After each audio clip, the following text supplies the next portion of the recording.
المرسلين وعلى آله وصحبه أجمعين سبحانك لا علم لنا إلا ما علمتنا إنك أنت العليم الحكيم سبحانك لا فهم لنا إلا ما فهمتنا إنك أنت الجواد الكريم قل رب زدني علما أعوذ بالله من الشيطان الرجيم ولا تأكلوا أموالكم بينكم بالباطل وتدلوا بها إلى الحكام لتأكلوا فريقا من أموال الناس بالإثم وأنتم تعلمون صدق الله مولانا العظيم.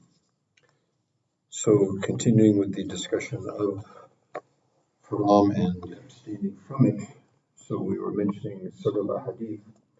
So a couple more of those ahadith which graphically describes the consequences and the seriousness of the question of halal and haram.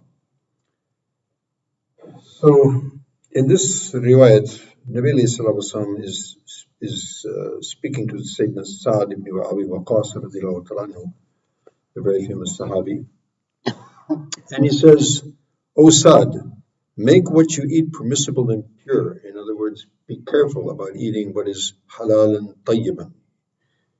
And you shall become one whose prayers are responded to, and you'll become mustajab dua. You want your prayers accepted? Eat halal and tayyib.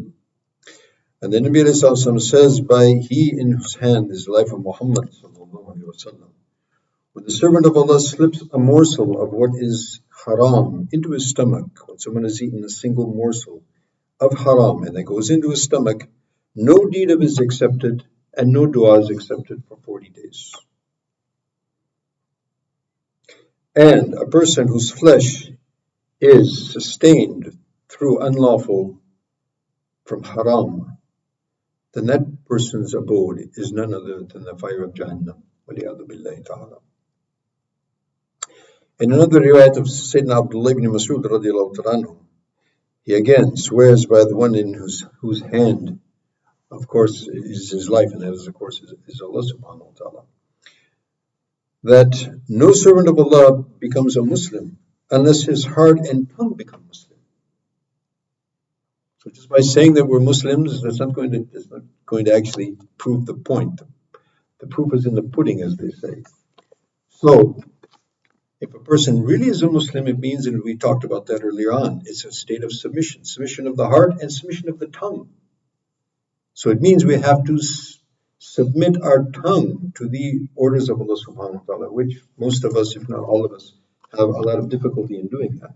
So we have to be very careful about what comes out of our tongue. If our tongue is not also submitted to the orders of Allah in the way of Nabi alayhi salam, then our Islam is, it's in doubt.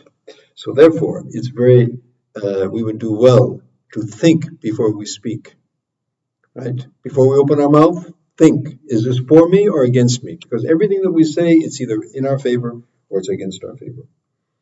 Similarly, and no one can be a Muslim until his neighbors are secure from him.